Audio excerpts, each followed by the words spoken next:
Humankind is produced in association with WGBH Boston and supported by the Humankind Program Fund and a special grant from the Henry Luce Foundation.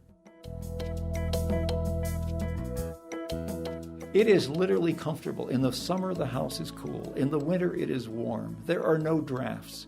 Now, as some people who've lived in New England a very long time, we know the importance of suffering in a New England winter. Does it build character? It builds character, and it's the topic of many cocktail party conversations. But it's totally unnecessary. There are other ways to build character. A top global warming expert on ways our homes can be comfortable, cheaper to maintain, and climate friendly. You're listening to Humankind. I'm David Freudberg.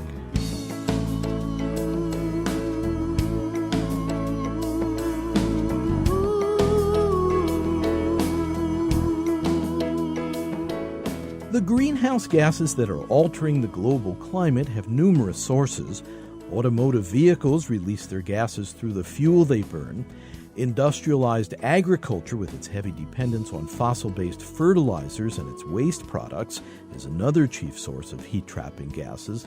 And so are the buildings most of us inhabit at work, school, and home, which consume energy for heat, for cooling, and whenever else we use electricity. Everything that we do that releases carbon dioxide or methane or other gases into the atmosphere that trap heat contributes to global warming. William Mumma is an internationally respected climate scientist. He has served as lead author of major studies by the Nobel Prize-winning Intergovernmental Panel on Climate Change. Mumma devotes a lot of time to figuring out how we can maintain enjoyable lifestyles while discharging less global warming pollution. He cites a Michigan State University study on minor changes from routine auto maintenance to using low-flow shower heads that can add up to a 20% drop in a household's emissions. They looked at things that people have actually done. Change light bulbs. And only, 15% of households have been willing to do that. From incandescent, the old Thomas Edison light bulb, yes, to those weirder looking compact fluorescent light bulbs. They looked at, do people, if they have a furnace, do they do a night setback of 4 or 5 degrees? And again, it's 15% maybe did it. You mean turn the heat down? Turn the heat down at night. Do people replace their old refrigerator with a new efficient one? By the way, refrigerators today use only 1/4 the energy of refrigerators at the time of the first oil shocks in 1973. If you look at all those savings and what people have done and assume that people would continue to do just those things in the proportion that they have been done in the past, we would reduce our emissions by the amount emitted by the country of France. Just our households. So when people say, well, we can't do anything, it's not true. We could do a lot.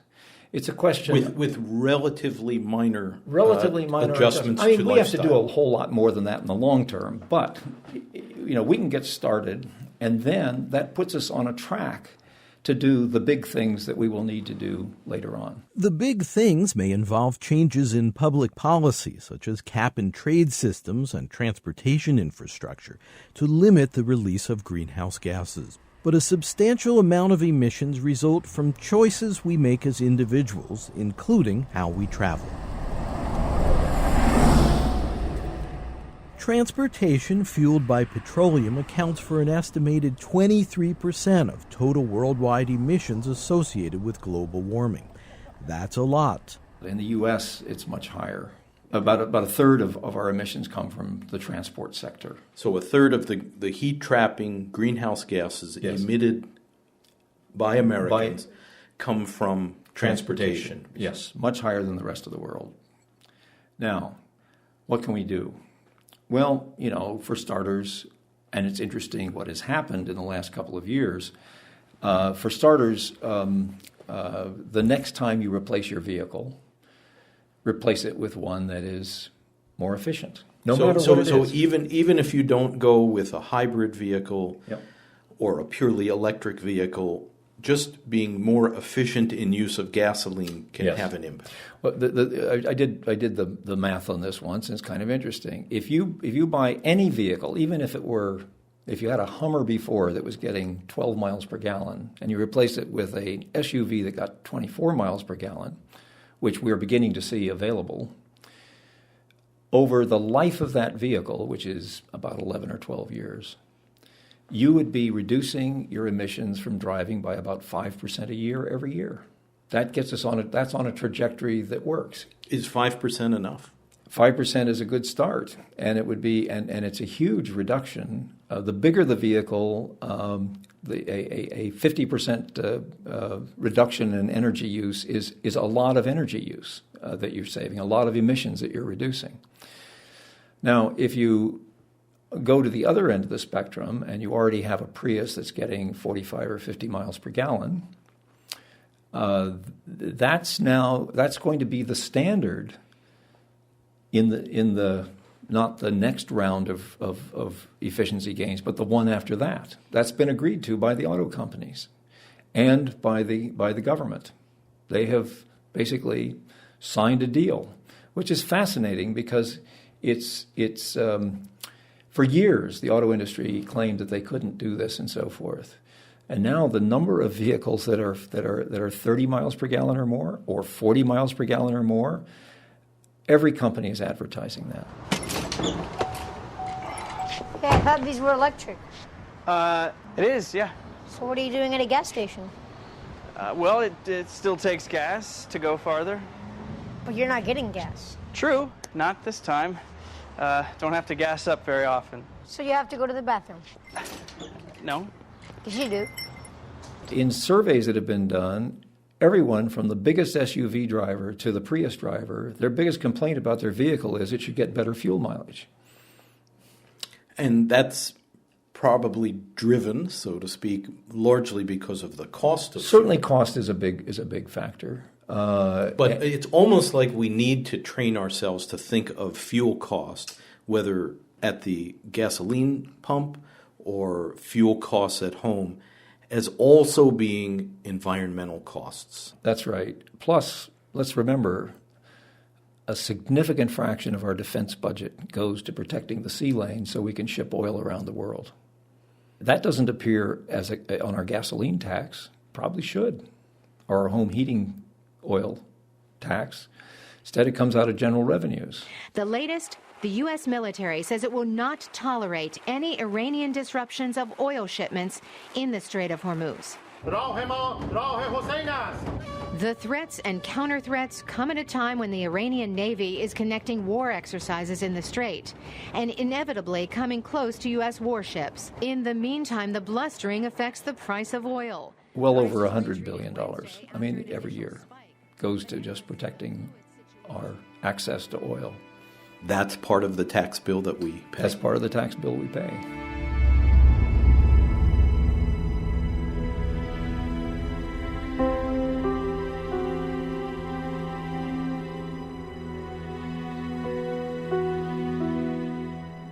The growing urgency about climate change derives from a stark realization. Some of the damage done will be irreversible in our lifetime. Based on heat already captured by greenhouse gases, climate scientists believe the Earth will continue to warm for another 100 years or more. The oceans will continue to warm for centuries or even millennia. It is still possible to arrest the most severe effects, says Tufts University environmental policy professor William Mumma, but only if we curb carbon and other greenhouse gas emissions within a limited window of time. We have to do this before 2050. We have 40 years, basically, to do this. We have to do what by 2050? We have to get down, we have to reduce our total emissions by probably 75 or 80% in 40 years. 75 or 80%? Yes. Of all the greenhouse gas emissions Yes. associated with what we do in our homes, with transportation, with agricultural practices. Yes. Within this relatively brief span. That seems a drastic change. Right. Well, it's only it's only about 4% a year. They arrive at this calculation because each year we are reducing by 4% of a smaller number than that for the year before. It's kind of like compound interest in reverse. So for people trying to counteract the effects of climate change, the rule of thumb is for each year until 2050, cut your emissions by an additional 4%. So think about what you have to do in a year. You change your light bulbs in the first year. That gets you way beyond 4%. That doesn't mean you're supposed to coast the next year. No, absolutely not, because the guy next door didn't change his. So we have to compensate for our irresponsible neighbors. The point is, on an individual basis, it's manageable. And if we actually, as, say, California and Massachusetts are doing, having a clear set of forward-looking policies that move rapidly in this direction, it means we're going to be replacing our power plants with low and zero-emitting power plants. Most of our, something like 65% of our power plants in this country are beyond their technical lifetime. There are power plants in this country that we're still using old coal plants that were built in 1931. Well, let's talk about the heat-trapping gases released into our atmosphere and the use of electricity, especially for the three biggies: refrigeration, lighting, and televisions. Yes. Those are three sources, and air conditioning. Air conditioning is big. Yeah. That consume an enormous amount of electricity. And of course, we take electricity for granted, except when there's a power outage. Yes. But usually it's available literally at the flick of a switch. This is where they route the power, where they plot the day's power requirements for everything from making toast or brewing the morning coffee to running factory assembly lines and turning on the light over the operating table in the hospital.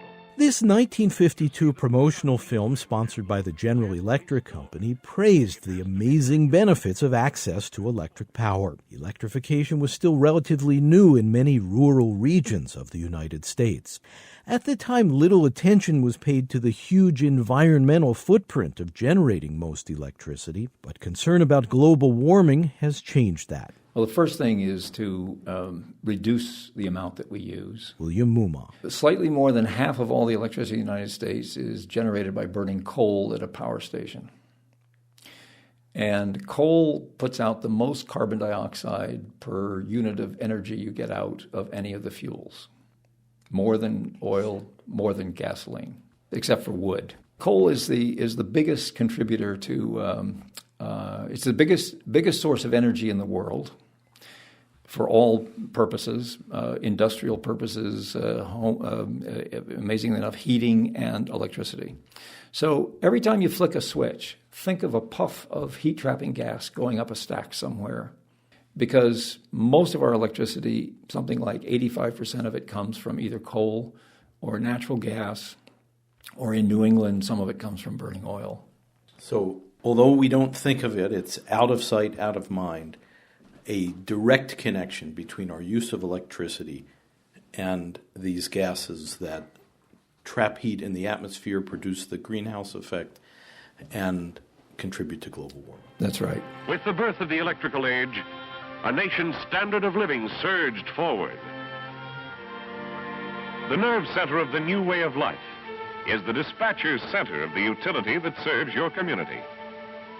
One recommendation I've heard is for people to experiment with keeping a log of their energy use. How many miles they drive per week, how much electricity is used over the course of a day or a week. Otherwise, it's just so easy to lose track of how much energy we're actually consuming. It's actually a very interesting exercise, and it usually shocks people. Let me just give you an example. If you look at the average number of miles that Americans drive in a year, if you drive just 1 day less per month, you reduce the amount of gasoline you burn in the year, and hence the emissions associated with it. Assuming you drive exactly the same way, you don't drive more carefully and all that sort of thing. Maybe you carpool with somebody that one day. Yeah, or you work from home. or you do Or you something, take public or you take public transportation. transport 1 day a month. That's over 3% reduction in that year. Now that's not bad, And if you can figure out how to do it 2 days a month, you've done it maybe 6 or 7% in 2 years. So there are ways in which you can connect what you do, but if you keep a log, you can keep track of this. For those people who have kids, it's a great thing for kids to do. And for those who care about reducing emissions, it's great to have kids on your parents' case telling them to cut their reductions because they're really good at it. We know that worked with the recycling movement. Absolutely. Which was essentially incubated in elementary schools and junior high schools across the country. Exactly. As one of our friends with a fourth grader who had just learned about recycling said, there is no moral indignation like that of a fourth grader when you put the can in the wrong bin. And they will notice. And they will notice.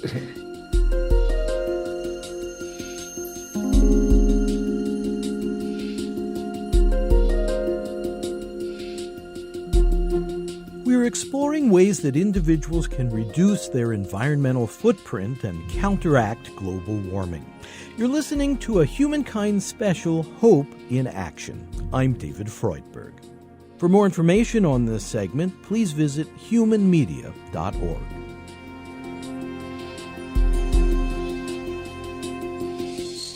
William Mumma does not confine his interest in environmental protection to his scientific work for the UN's Intergovernmental Panel on Climate Change. It's also part of his home life, a passion he shares with his wife Margot Mumma. She's a former public health worker who now devotes her time to advising homeowners and builders on ways to cut energy use and thus reduce their global warming footprint. We decided that we wanted to have minimal impact on the environment and to live as consciously as we could to minimize our energy use. The Mummas divide their time between an apartment in Arlington, Massachusetts, near the campus of Tufts University, where Bill teaches environmental policy, and a charming property they own in Williamstown, situated at the northwestern corner of Massachusetts near the border of Vermont and New York State. The Mummas intentionally designed their Williamstown home as a model of low-carbon living.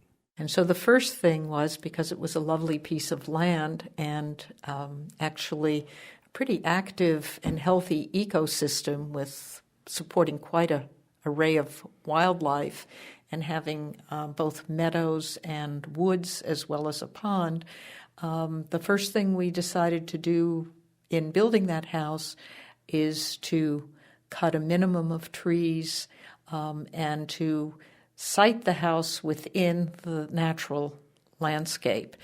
There was a meadow, so we didn't have to cut trees to have good solar access. And as it turned out, the loveliest view was facing south. That was one of the reasons we chose that property. And so we could orient our house facing south as well. So maximize your exposure to sunlight and get a gorgeous view. Yes. The second thing we thought was we didn't want this house to stick out like a sore thumb. Although we're very much enamored of modern architecture, we wanted this house to at least suggest the vernacular architecture of that part of the world, kind of 19th century farmhouse idea, but to have it totally modern 21st century in terms of its systems, in terms of its insulation, in terms of other things that would minimize our energy use. So we borrowed both concepts from the 19th century when there was no artificial lighting and heating was mostly by wood, and things from the 21st century, which was heating by solar panels and triple pane glass and well-insulated walls to deal with the winter. Was it a lot of fun to sit down and dream this place up? I think people who build houses love dreaming about the house before they start, and we use the word build your dream house. And our dream house had both aesthetic qualities as well as environmental qualities and energy use qualities that went into the equation. And those were there right from the beginning. It wasn't that we went to the architect and said, these are the number of rooms we want, and we want high ceilings, and we want a deck and a porch, and so on and so forth. We said we wanted to make minimal impact. We wanted it to be very energy efficient, and we also wanted it to be beautiful. And I think we succeeded. By all indications, the Mumas succeeded wildly. They built an all-solar-fueled home completed in 2007. A marvel of energy efficiency, it's also visually elegant, featuring large, tightly insulated windows throughout. As sunlight streams in, so does natural warmth. Cherry and maple cabinetry and furniture give an impression of Scandinavian design. There's no oil or gas, just electric heat, powered by rooftop solar panels which convert sunlight into electricity. The panels are about 10 square feet each, most sitting atop the house. But the Mumas calculated that to generate enough electricity, they'd need a bit more roof space.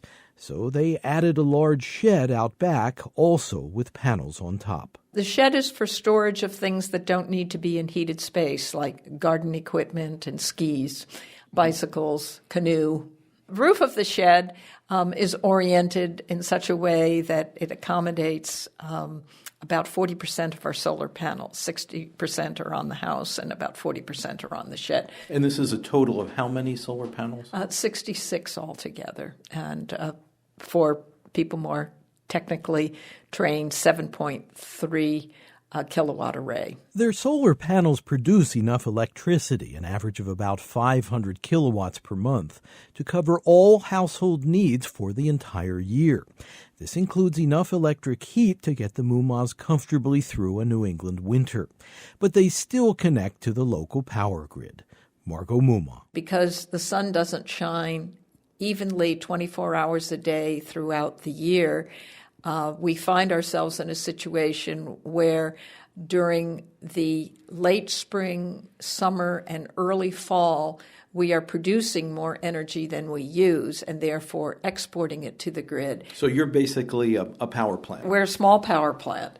And then between about mid-November and sometime in March, we are actually importing from the grid. And so we're zero net energy on an annual basis because it balances out. So in effect, you made a deposit over the summer because your amount of electricity generated from your solar panels on the roofs was a surplus over what you used.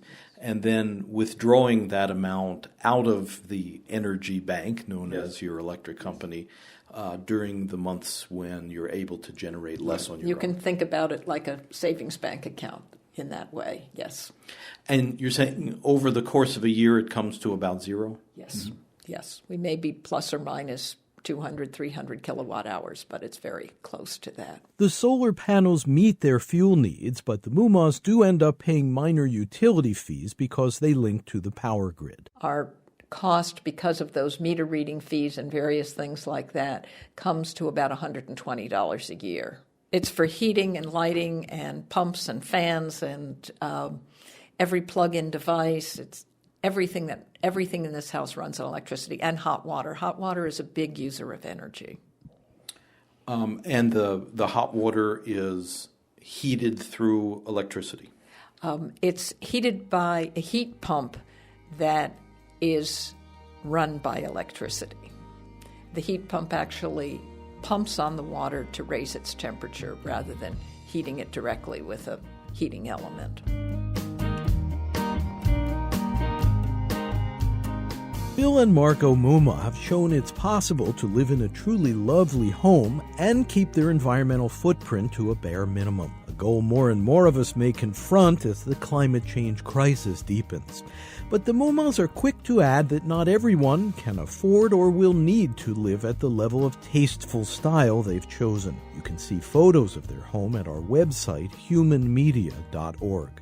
Figuring in federal tax credits, they estimate a homeowner would pay today between $30,000 and $40,000 on average for a comparable solar installation. The house that we built if we had decided not to do solar and decided to just heat it with propane or natural, well, we couldn't do natural gas because we don't have it, but if we had access to it, it would only use something like 14 or 15% as much heat as a code-built house. That is, one that meets the code. And so if you really want to do this on the, at low cost, build the super insulated house and then put in conventional heating.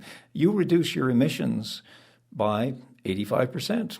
That's great. So what are some tips for those of us who don't have the privilege of living in a solar house, but who want to heat our homes and cool our homes and have hot water, and to reduce or perhaps even minimize environmental impact? I would say insulate your house is probably the most cost-effective thing you can do. And if you insulated it 20 years ago, insulate it again, because that insulation is simply not as effective as what you could do today. And do you recommend blowing insulation into the walls? It depends upon how the house was built, what you have there to begin with, but blown-in cellulose is one very effective insulation. Insulating first with the attic, then the walls if they're accessible, sills, those things all make a lot of sense. When it's time to replace windows, otherwise use storm windows, use pleated shades on the inside, various kinds of things to reduce either your heating or your cooling load. This applies to both parts of the country where people are cooling 9 months a year. The second thing is look at the electrical consumption of everything you plug in. Is the television on when nobody is watching it?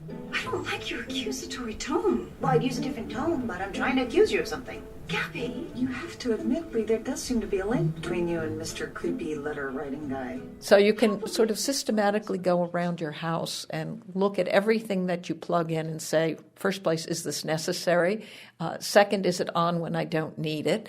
And thirdly, replace light bulbs as you replace your appliances, rather than saying, gee, this dishwasher's only $300 and the other one's $600, but the $300 one is using twice as much hot water, 3 times as much electricity, so on and so forth. So go for the Energy Star things and even compare the tags between them, because there are a lot of brands and models that now make Energy Star, and some are a lot better than others. Just be a wise shopper, an energy-wise shopper. Margot Mumma, a consultant to homeowners about energy use, and her husband William Mumma, longtime lead author at the Nobel Prize-winning Intergovernmental Panel on Climate Change.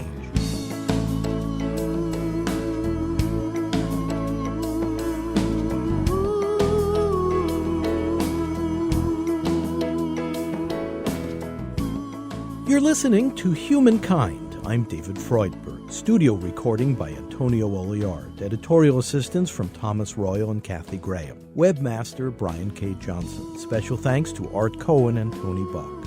Our program is produced by Human Media in association with WGBH Boston. Program development provided by Shart Media. To purchase a CD copy of this program, please call 1-800-5-LISTEN. That's 1-800-5-LISTEN. Or visit our website, where you can also obtain an audio download of this and our other programs and can hear selected episodes free. You can access free written materials related to this program as well. Our web address is humanmedia.org.